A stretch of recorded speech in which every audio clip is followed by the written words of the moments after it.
We're launching a season of nonviolent moral direct action and civil disobedience to demand 4 things. Number 1, end the filibuster. Number 2, pass all provisions of the bill, and we call it the John Lewis bill because it's the bill he wrote, the For the People Act. That's right. Fully restore the 1965 Voting Rights Act and expand it.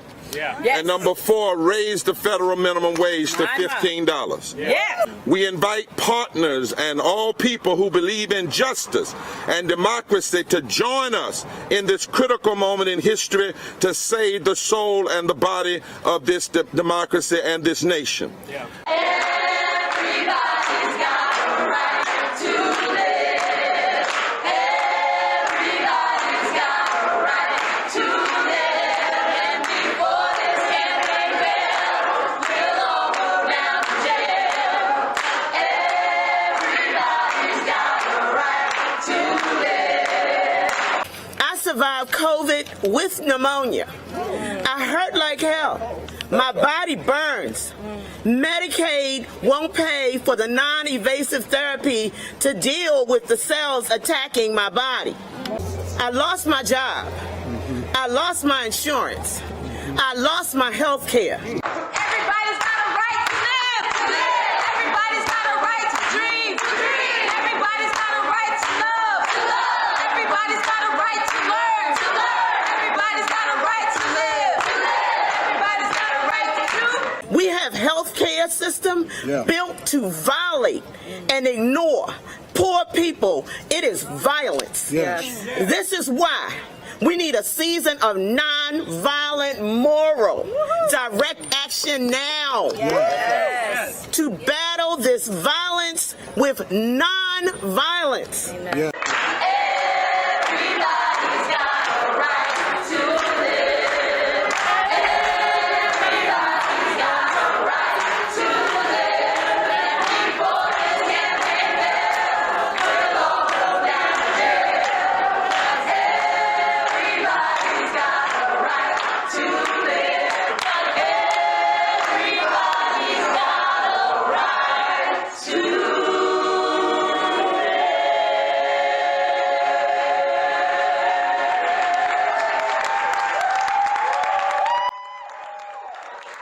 All right, everybody's got a right to live. That's right, indeed. Welcome to the 4M. My name is Reverend Angela Martin. I'm one of the co-chairs of our Maryland campaign, and I am so thankful, so grateful, so glad that you are here with us. We are going to be sharing throughout the course of the evening some of our phenomenal work that we've been doing here in Maryland, and we, as always, invite you to be a participant in that, joining and in that movement. So I want to invite you to celebrate with us this season of nonviolence and voting rights and celebrating our accomplishments in terms of our work that we're doing. So I want to invite someone else on to help us talk a little bit about that. Reverend Louisa, are you there? Yeah, hi. Thank you, Angela. I am happy United Nations International Day of Peace, everyone, if you didn't know that. And we're finishing up basically 2 months of nonviolent action in DC for voting rights that we're going to celebrate tonight. That actually brought the national campaign to Bethesda, but we'll go into that too. I wanted to make sure you don't take our nonviolence for granted.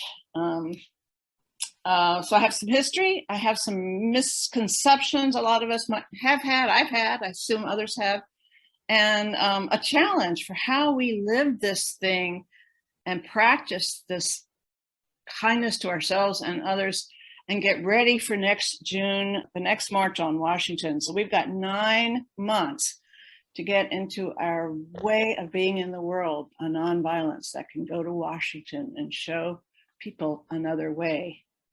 For me, this goes back to 1968. I was probably 14 when Dr. King was killed. I looked at his relationship with Mahatma Gandhi in India and that nonviolence that liberated an entire country from the British Crown. I think most of us know that in Nashville, the sit-ins, those students took the practice of nonviolence to such extent that they could stand cigarettes being put in their hands and still treat their oppressors with dignity. And that energy for the Black-led civil rights movement then grounded probably Martin Luther King's most radical work, and that's the Poor People's Campaign, because he was going to take all that energy and include poor whites and other minorities and all of us who've been left out of the goods of society. So some people think that is why he was killed, because he thought we could all get together and nonviolently exercise the power to change the economy in this country towards fairness. Reason we practice nonviolence, you probably know, is partly to draw attention to issues that are important. It's partly to wake up and sometimes even shame the oppressors when they see the evil they're doing. When we stand for do no harm and love our neighbor. And for those of us like me who are just outraged daily for what's going on in this world, I want to commend nonviolence as a way to take that anger and passion and put it into love, believe it or not, in a daily practice, watching what we say about ourselves inside, watching what we're saying about our neighbors and our enemies, watching how we work together in our teams and committees, and how we go about our business in the world. Do we practice do no harm? Do we practice seeing the holy and the good in the other? Do we practice not just nonviolence when it's a good strategy on a Saturday afternoon, but as a way of life?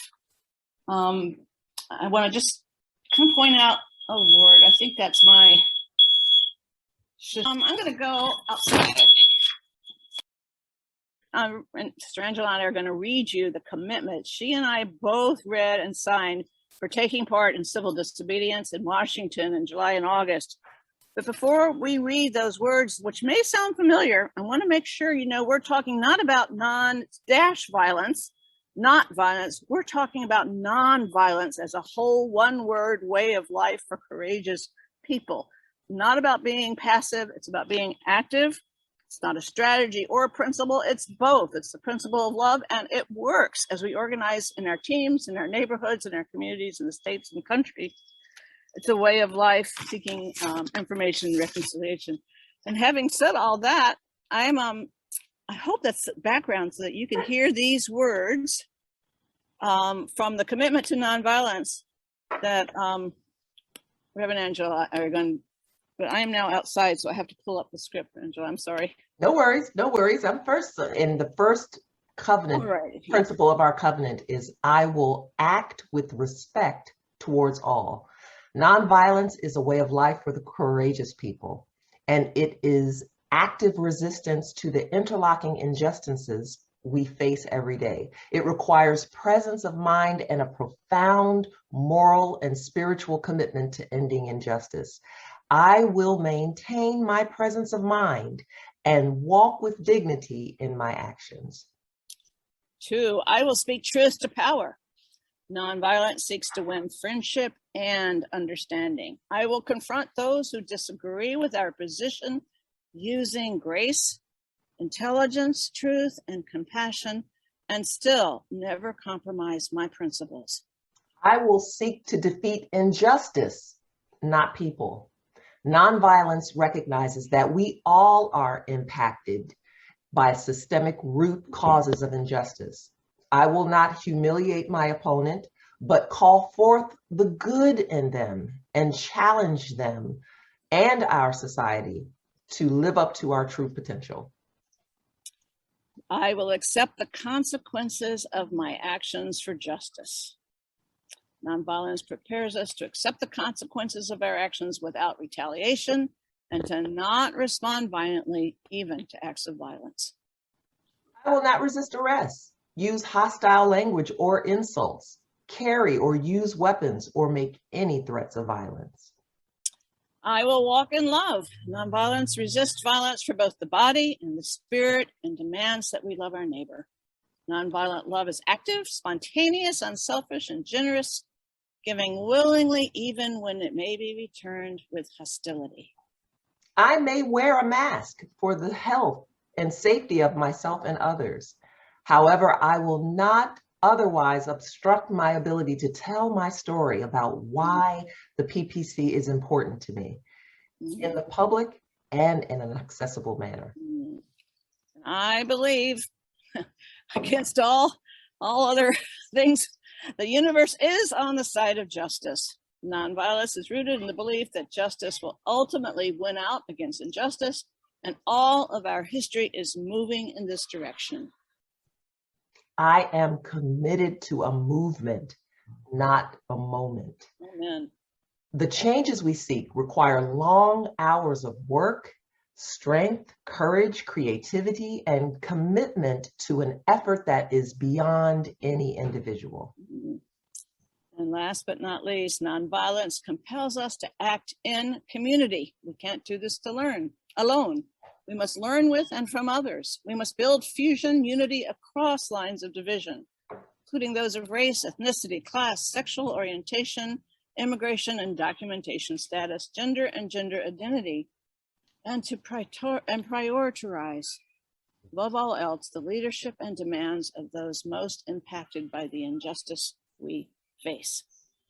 Reverend Angela, will you now take these words into what we did in July and August? I sure will. One of the reasons why we wanted to take the time during this 4M to go over our nonviolence covenant is because during this season of nonviolent moral action fusion, we want to make sure that each of us, as a part of this campaign, are grounded in our principles of nonviolence. We're going to be out there. We're going to be more and more protesting and marching and things of that nature. This time is real serious right now. And we want to make sure that each of us are committed to the principles of our movement. So one of the actions that we've had during the course of the summer's been a whirlwind.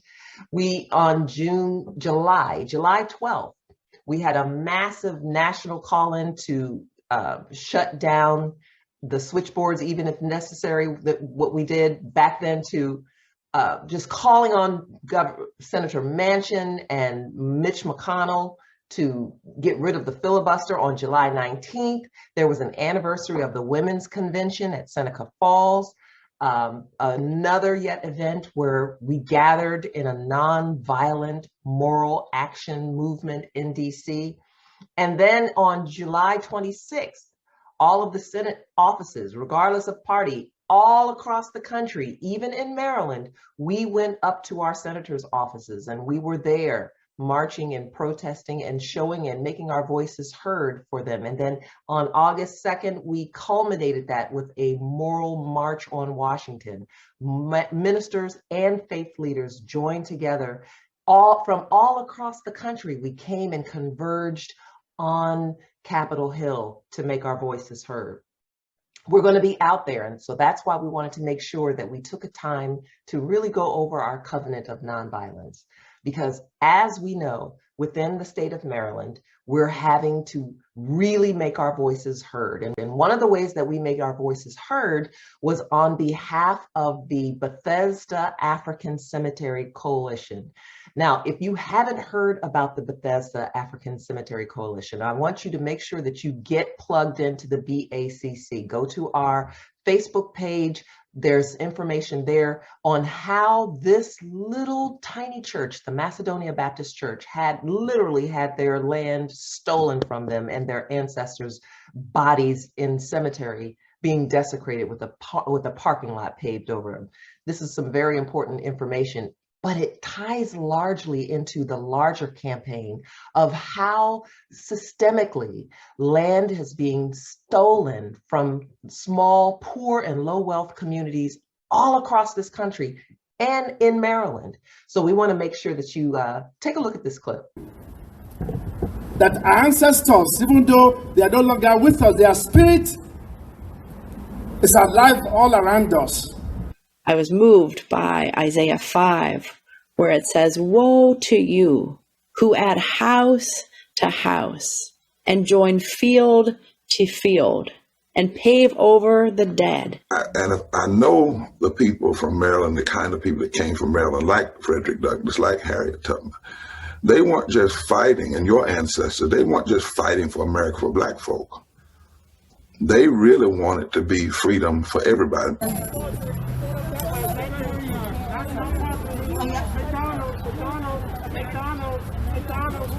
Quarried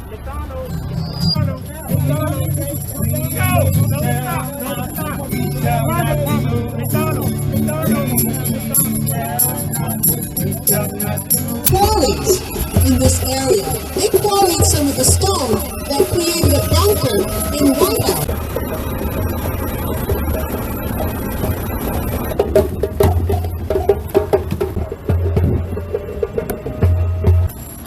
This building behind you, which is the West Wood Towers, is where the bones were first found. With the basement of this building is where they came upon the human remains. When it was rain, the body parts would come up from the soil, and so one solution that they came up with was to put asphalt. Was to pack the body parts down about 30 feet of fill soil and then put asphalt on top of the body parts. So you are literally standing right now in a cemetery on top of bodies. And one of the reasons, again, that we wanted to make sure that people are grounded in our nonviolence is that got kind of dicey with the security people in front of the cemetery. And so we want to make sure that at all times that we're prepared for what we're about to encounter. So to keep us in that vein of being prepared, I want to introduce Bridget, who's going to come in and help guide us into a little bit of some play, a little skit. Bridget. Awesome. Thank you, Reverend Angela. And for folks who don't know me, I'm Bridget Daly. I live in Southwest Baltimore in Pigtown, which is also a place of history of stolen land, and it's currently getting gentrified, which is another way of thinking of stolen land. And, you know, our rent prices and everything are going to continue to go up in that neighborhood. But I'm one of our Baltimore co-leads in the Baltimore region of the Maryland Poor People's Campaign Baltimore region. We have a group of folks who are what we call our theomusicology and art as a component of our campaign. And it's about thinking about our culture and movement arts as part of our work, and how it's important to think about how we can use music and how we can use acting and how we can use physical art like signs and banners to further our organizing and further our work and enrich our work. And so, you know, we have folks that have volunteered tonight to do a skit for us and act out a conversation of what it might be like talking to somebody. Because if folks don't know, you know, sometimes people, when we say the Poor People's Campaign, sometimes people are like, what do you mean? Are you calling me poor? And the issue with that and the, you know, kind of the framing here and why we wanted to do this skit with you guys is that there is this distorted moral narrative that blames the poor for being poor. That says you need to pick yourself up from the bootstraps. But as Dr. King pointed out, how can you pick yourself up from the bootstraps when you ain't given no boots? So Tisha, I'm going to hand it over to you. Okay, thank you. Good evening, everyone. So I am going to be the canvasser or the representative from the Maryland PPC, and I am engaging someone in conversation with regards to the work we do.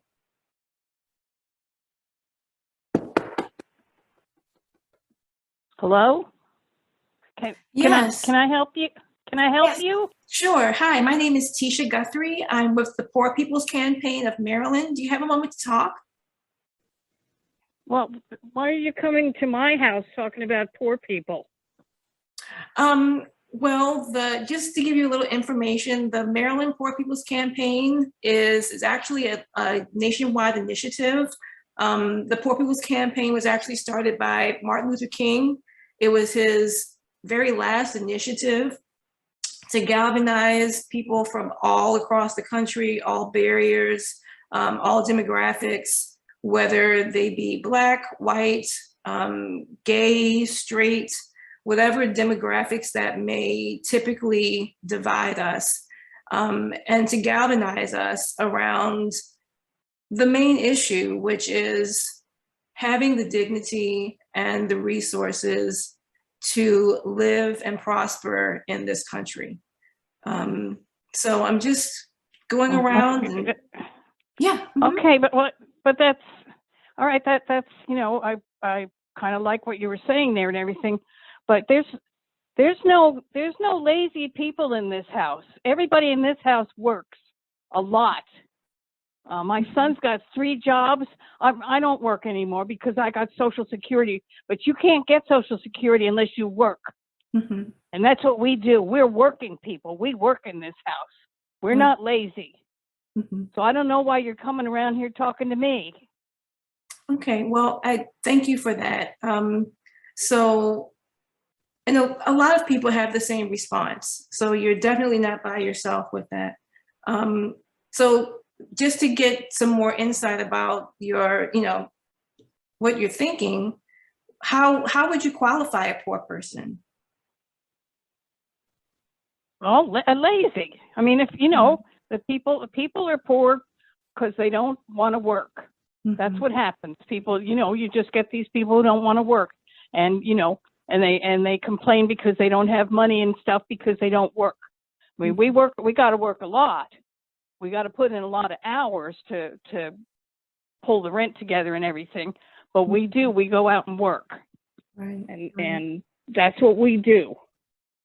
My whole family's that way. Yeah. And a lot of people have the same, you're not by yourself in that thought process, that poor people are lazy. And that is the narrative that our society perpetuates. So I definitely understand that thought process. And the reality is that most people who qualify as poor, who maybe are at or are below the poverty line, they work.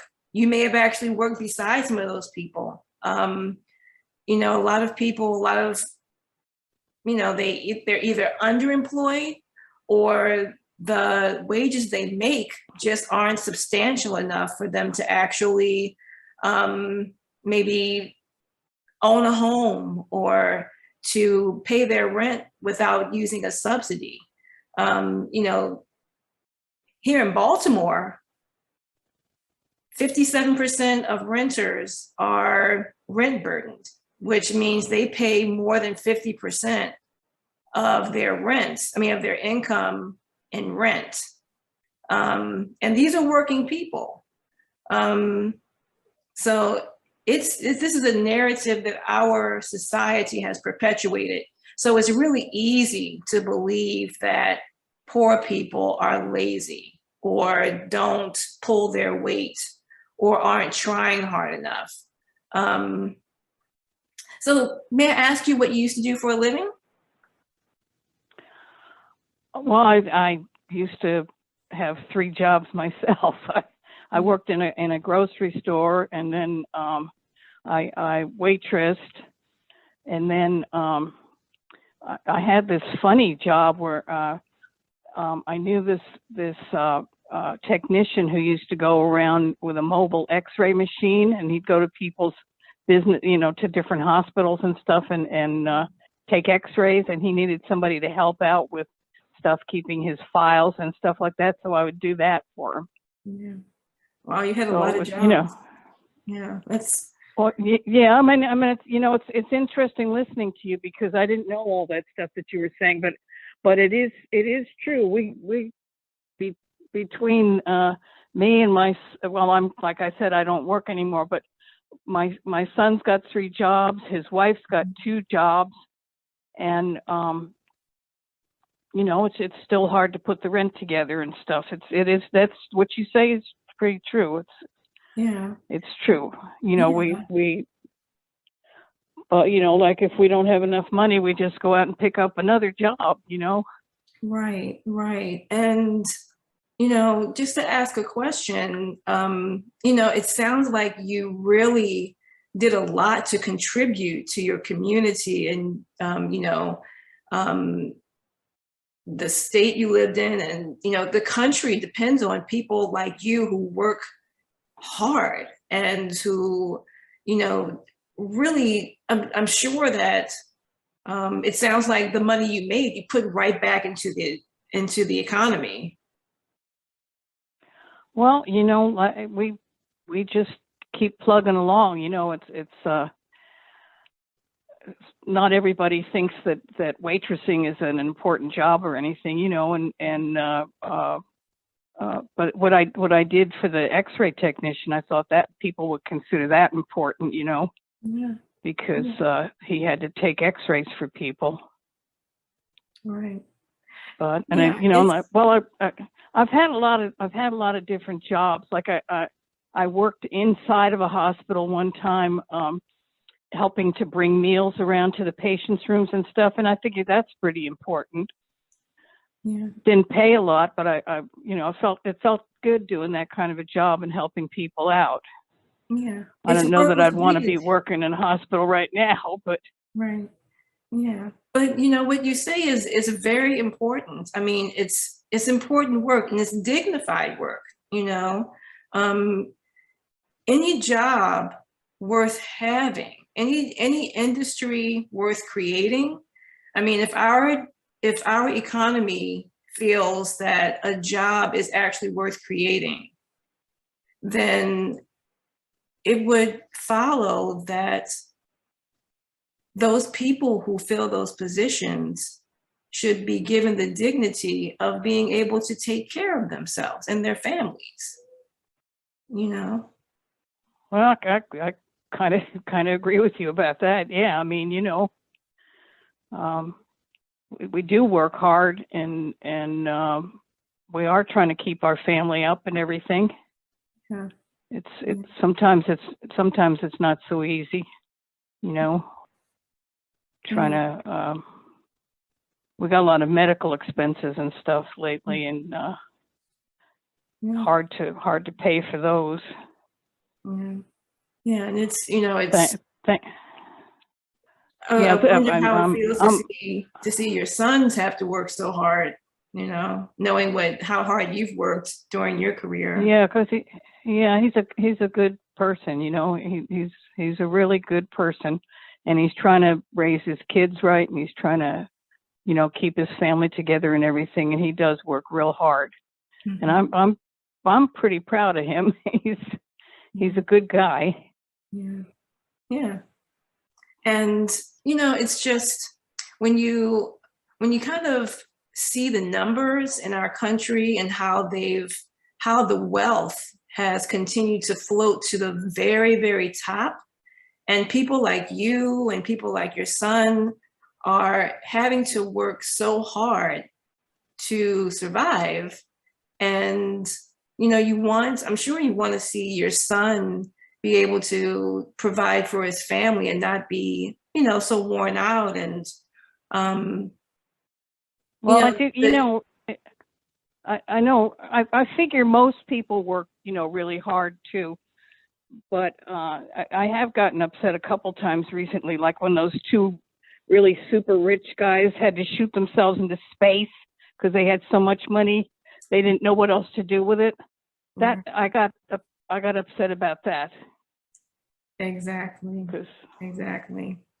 And, you know, what you mentioned earlier, you know, about hard work, the people who made Bezos so rich, you know, they're barely making ends meet.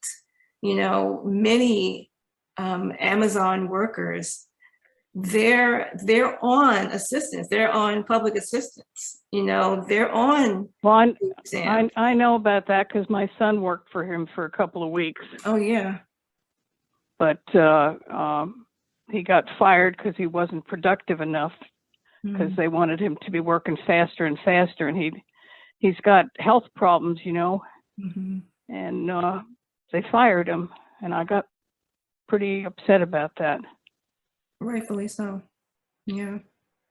So, you know, what I'm here today to do is to have conversations with people just like you, and to really inform about what the Poor People's Campaign is doing. You know, the power of the poor people, and we have to reclaim that word, because there is no shame in being hardworking poor people. There's no shame in being exactly what this society has produced.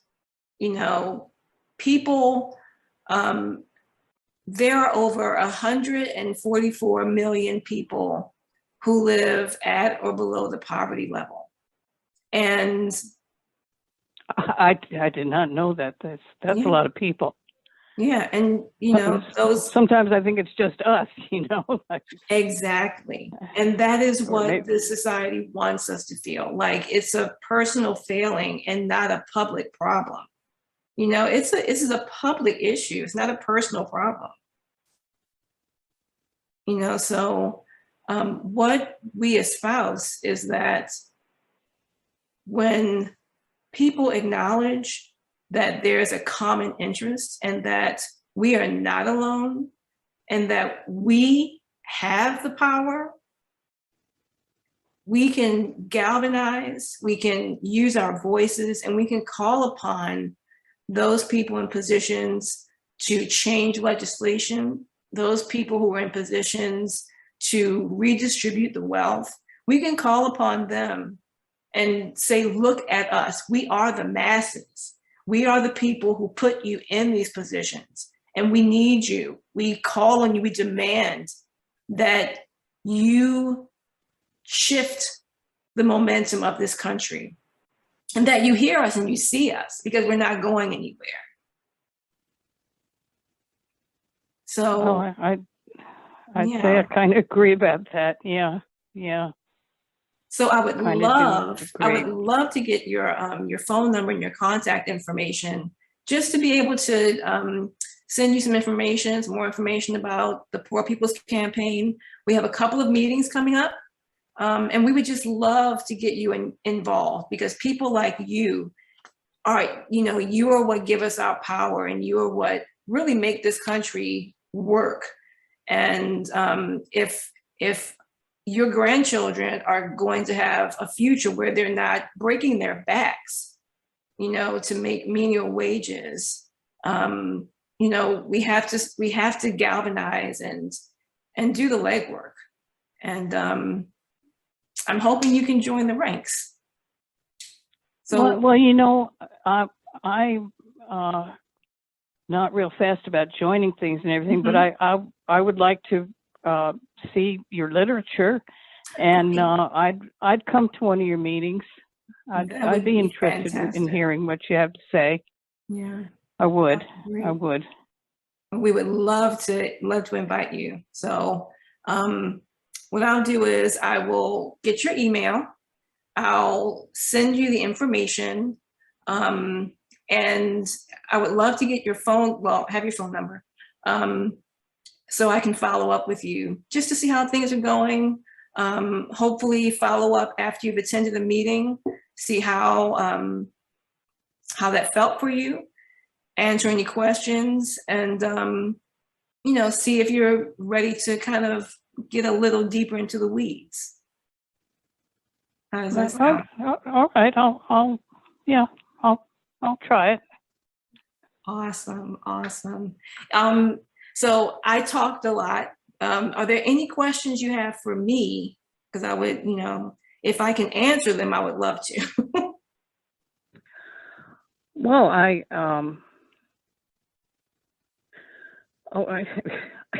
this is, you just showed up at my doorstep. I don't know so much about this. I don't think I know enough about your group to ask questions yet, but I am interested in hearing what you do and everything, because it does sound interesting, and I know about Martin Luther King, and he was a good man, and I thought he did a lot of good for the country. So I would check it out. Okay, wonderful. And scene. Awesome. Well, thank you so much, Carmela and Tisha. What we're going to do now is we're going to invite folks to go into smaller breakouts keep that skit in your mind. I'm going to post some questions in the chat because we want to continue this conversation and thought about, you know, part of the reason why we're doing outreach like this, part of the reason why we just modeled that conversation for everyone, is that we're a movement that wants to and needs to honestly be led by the poor and dispossessed of our nation and by the people that are impacted by the evils that, you know, the Poor People's Campaign has, you know, identified. And at the end of the day, we're not going to be able to do that if we're not in community with one another, if we're not talking to one another. If you have feedback or ideas or things about that skit, about that conversation, jot them down, save them for a minute. You're going to go into small breakouts now and have conversations with each other. We'll come back together and people can put in any feedback and any ideas from the chat. I just posted our 2 questions, which is, why is it important for our movement to end poverty to be led by the poor? And what does that mean for those who are poor and those who might feel like they're privileged? Welcome back, everyone. So we're hoping that folks can put it in the chat. Anything that they, you know, found riveting in their conversation, any questions or comments or reactions from the skit. Megan actually shared with me that she was thinking about this idea between, you know, the poor and the privileged. And, you know, the fact that folks that may be more privileged in a sense, you know, can think about prioritizing this work differently, because it ain't, you know, right in their face. Right? It's not life or death, but those that are experiencing poverty or the other issues that they've been impacted by can't make that decision because it is life or death. And so prioritizing the work and organizing we might do is decided in that way, because people with privilege might be able to like, well, I can do so much. And people who are actually experiencing it need to, you know, are like, no, we can't wait, you know? Things I see in the chat right now. Tisha said that the people need to be encouraged to dream. And Kendra said, we really liked how the canvasser emphasized and agreed to build common ground and then use that to shift the listener's perspective. So you got to meet people where you're at, right? Where they're at, right? And David, you brought up, you know, the moral budget that was released by the campaign. They get to the 140 million poor people, figuring by including anyone who could not handle a $400 emergency expense. The federal government obviously has much lower of a definition of poverty. And that's one of the things that has been discussed in the Poor People's Campaign and been pushed for, is updating the poverty measure. We are much closer to one another than we ever will be to the millionaires and to the boss and to the landlords, to the ruling class that, you know, thrives off these systems that oppress everyone else. We got to think of our own relationship to the P word, and the fact that most of us are, you know, maybe $400 away from dealing with that and experiencing. Hey, Bridget, can I add on to that? Yeah, go ahead.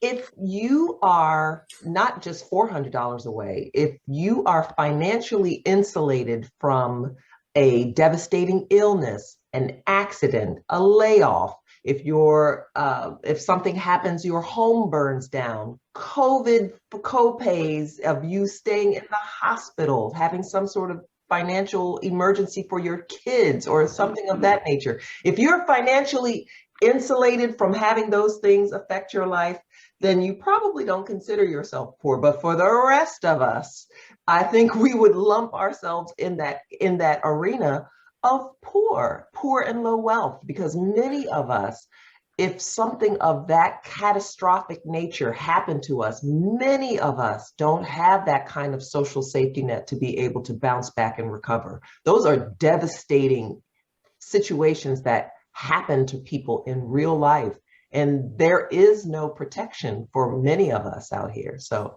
I would just add that for the definition of poor. Tisha, as one of our commentators here, Tisha, did you want to add something?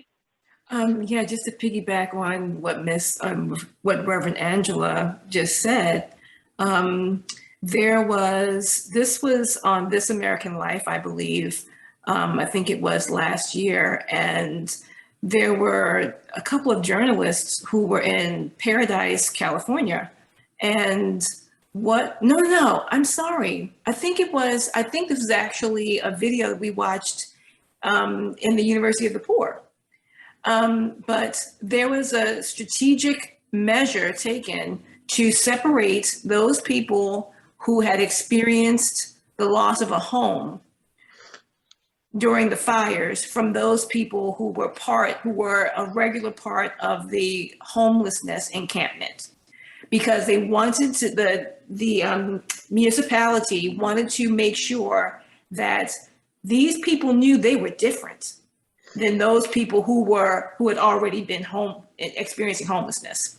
So even in the midst of being experiencing homelessness, the powers that be are still trying to keep that divide between us so that we're not talking, we're not noticing our commonalities. So this thing runs deep.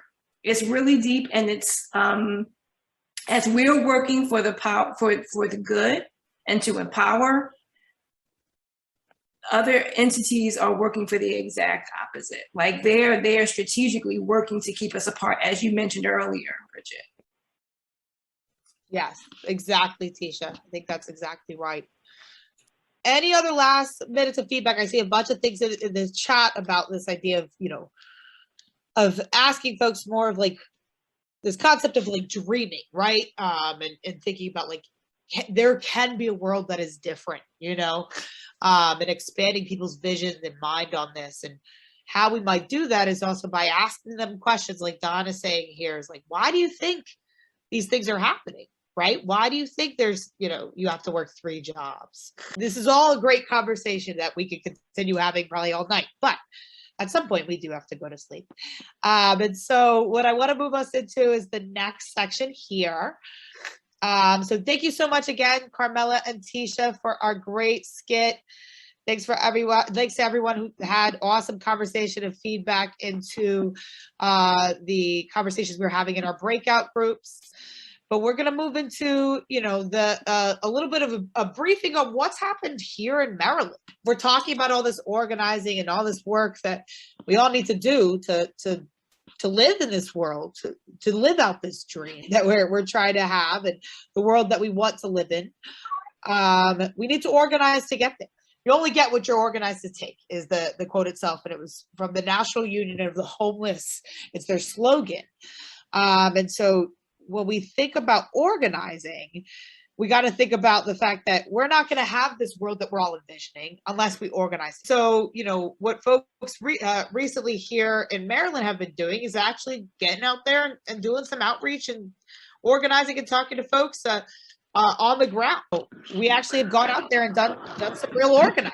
And really been pushing and trading each other up and learning from one another about how we have these conversations, just like the one that Tisha and Carmela had. And so we very recently, in the last weekend, 2 weekends ago now, had a outreach day across Maryland. So if you participated, that's awesome. Maybe drop in the chat like I was there or I heard about it, right? But we have some folks from across the state in our different regions that are going to give us a little bit of a report back of what they did in their region. So if you didn't hear about it, or you wasn't there, or you were there, we're going to start talking about that. And so first, I'm going to ask for Richard to give us a little background on what Montgomery County did. Richard, are you here with us? Are you able to get off mute? Well, what was it? A Saturday or so back, we went over and conducted organizing activities over in Silver Spring, out of a church, and one of the members' church is very supportive to us, a beautiful Presbyterian church. But the neighborhoods that we walked in, it was interesting. It was a very multi-ethnic, and I'm going to say cross-cultural and economically developed community. Homeowners with houses maybe from the 1980s era, homeowners, and then there were apartment complexes that we went up into, and it was interesting. A number of the apartment complexes we went into folk were from either from the great continent of Africa or from various different Latinx communities. And each time when we were able to knock on the door and when we were able to get a response, it was interesting particularly the apartment complexes, because about everybody who came to the door was a working person. And when we got, their attention and they felt comfortable with us, then they were able to talk about things like, how much money they made per hour. And then we talk about the campaign for at least $15 an hour for everybody in this country, to be paid. And we talked further. One gentleman actually was, I think he was from Ethiopia, and he was working with a group trying to develop businesses, and part of Silver String, and they're due to be at an outreach themselves. I think on Saturday, is it the 26th, if my memory's holding correct for me, and he invited us to come out and be a part of that. That's at the Silver Spring Veterans Center there. Very nice facility for all kinds of community activities. And so I just thought it was interesting that, almost everybody was working, when you knocked on the door. So you can't really, perceptions don't always tell the story, when you look at an apartment complex or a structure. I used to be a fair housing director, and I know we have the different things we'll see. But that was a very interesting part of Silver Spring, I thought. A lot of excuse me. Also, they have small businesses going on there as well too. So it was a good mix of everything. I just thought as a community. Awesome, Richard. Thanks so much for sharing back about what we did down in Montgomery County. Here's some pictures for folks to see of us getting out there and talking to the people about what's really going on in our community. It's very easy to make decisions for other people, especially the poor and impacted. They're often told, and we're often told, that this is what you should do and this is what you should care about and this is how you should change things. But the truth is, as we talked about before, we're an organization. We're not even an organization, as Reverend Barber calls it. We're an organism that is, constantly seeking the leadership of the poor and dispossessed. And so for us to do this, we need to be out there in the communities. So thanks so much, Richard, for that in Montgomery County. Then we're going to move on to Prince George's County. Kimberly, are you with us? Are you on here? Yeah. Awesome. Okay, so Prince George's, basically, we had a table at the Greenbelt Labor Day Festival during Community Day on September 4th, where we gave out flyers about the organization. We chose to do this type of outreach in the hopes of getting foot traffic. Plus, it was Labor Day weekend when it's supposed to be a celebration of the workers. Last year, the Greenbelt Labor Day Festival was canceled due to the pandemic. This year, they had a very scaled back version, meaning that there were no rides or carnival midway games like other years. It was done in order to discourage huge crowds from converging on the area. We figured that there would still be enough local people who missed the festival who would still want to attend a scaled back version that we could, get attention. We had a few people stop by our table, and some of them signed up to be on the mailing list. And then the following week, on September 12th, we had a prayer vigil in Watkins Park to observe the 20th anniversary of the 9/11 attacks, and those are the pictures you're seeing on the screen here. We had clergy from a variety of different faith traditions say prayers and readings in the hopes that our country could heal. We had competition from a softball game that was taking place nearby, but we had some people stop by and participate, including a man who brought a marching band to perform a song during the prayer vigil. So that was it for Prince George's County.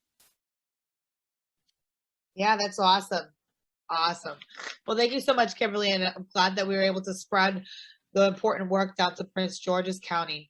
And then we're going to move over to our friends in Western Maryland, where they, in a few different counties and a few different places, had a few different outreach events throughout the whole weekend. So we're going to move to Kendra. Kendra, are you still on and able to unmute? I am here. Awesome. Go ahead, Kendra. So we have 5 counties in the Western region. 3 counties had outreach activities on the Outreach Weekend. You can see me there on the left. In Washington County, we did door-to-door canvassing on Jonathan Street in Hagerstown. And Allegheny and Carroll counties also did door-to-door canvassing on Sundays. In Carroll County, also on Saturday, they went to a church that has a free meal program and did a tabling event there. So basically, we were trying to connect with people, find out what their needs are, and let them know a little bit about the Poor People's Campaign. We especially had an emphasis on the emergency rental assistance program. We were distributing flyers about that. We found in our canvassing that a lot of people are not aware of that, that exists. And, we're just thinking like they are stuck having to pay all this rent now that the eviction moratorium has expired. So Shirley, who's one of our Western region leads, has developed a survey to just kind of assess what people's needs are. So we were using that as a guide to kind of see what people need and find out if they'd be interested in joining our movement. Awesome, Kendra, and great work out there in our Western friend. So it's awesome work that you guys are doing, organizing, especially in more rural neighborhoods and communities. And so now we're going to pop down to Central Region, which is down by Annapolis. Debbie, are you with us? I'm here. Awesome. Go ahead, Debbie. Sure. Good evening, everyone. So Central Region, that makes up, as mentioned, Anne Arundel and Howard counties. And what we did on September 11th, we started out by going to First Presbyterian Church of Howard County.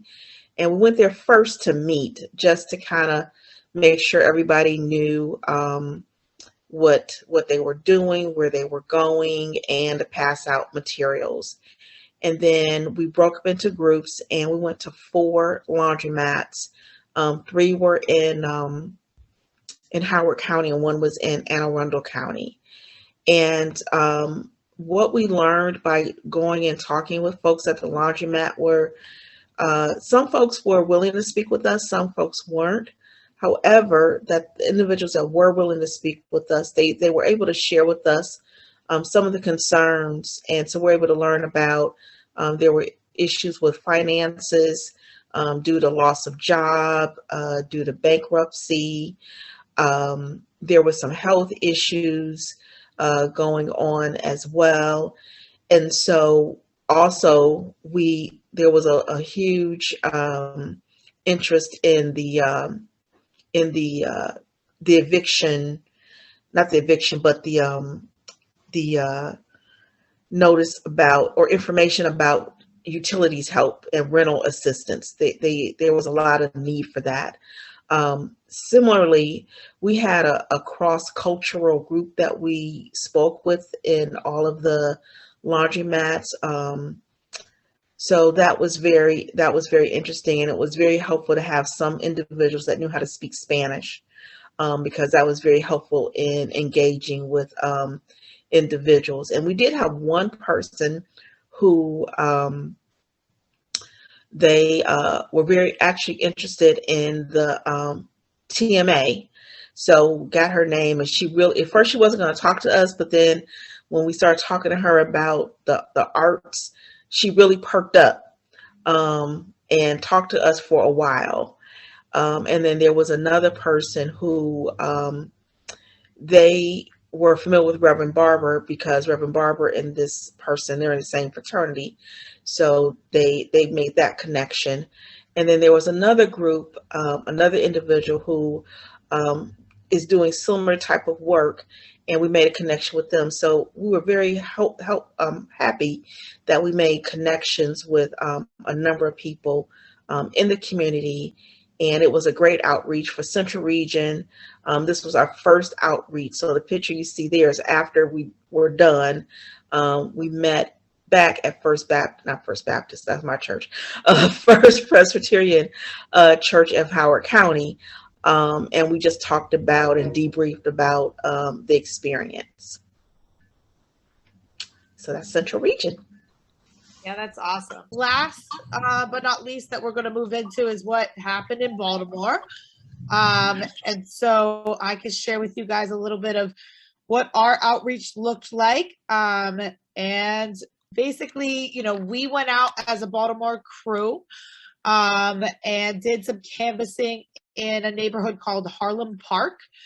We have actually made a pretty robust, you know, canvassing and outreach plan as a group in general around a few different events, supporting the existing work of a lot of organizations and spaces that are in Baltimore. And so we had decided as a group that, you know, we have already been doing a lot of door knocking and outreach in East Baltimore.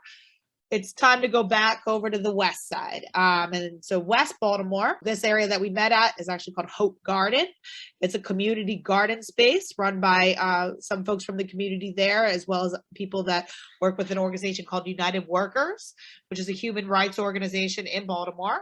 There you can see our awesome David on here doing our tech, but David's there talking to folks about canvassing. We had new folks show up to go out and canvass with us, and we actually went out and knocked on doors. Now, the thing about Harlem Park is that it's very, unfortunately plagued with the issues that come along with poverty, is that we see a lot in Baltimore of, issues of abandoned homes and vacant housing. And so we actually had to walk up a few more blocks to get to where the people were at, but we went out there and we knocked on their doors.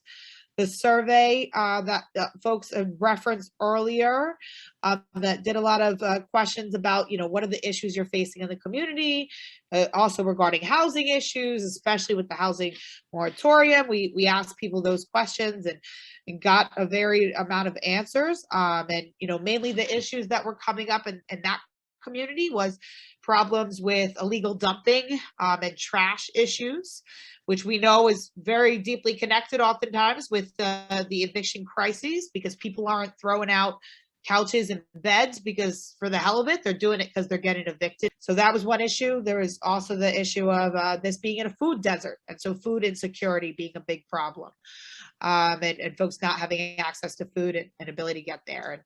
And then lastly, the housing problems and threat and worry of eviction. So that's what we were able to do in Baltimore.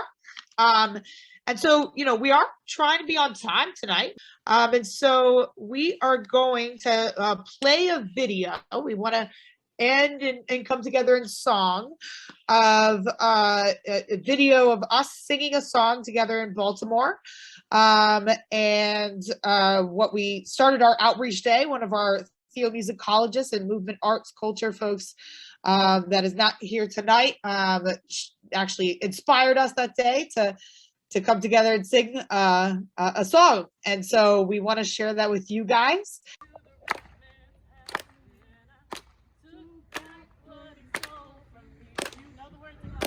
Took back my dignity, took back my humanity. And now he's under my feet, under my feet, under my feet. One more, under my feet.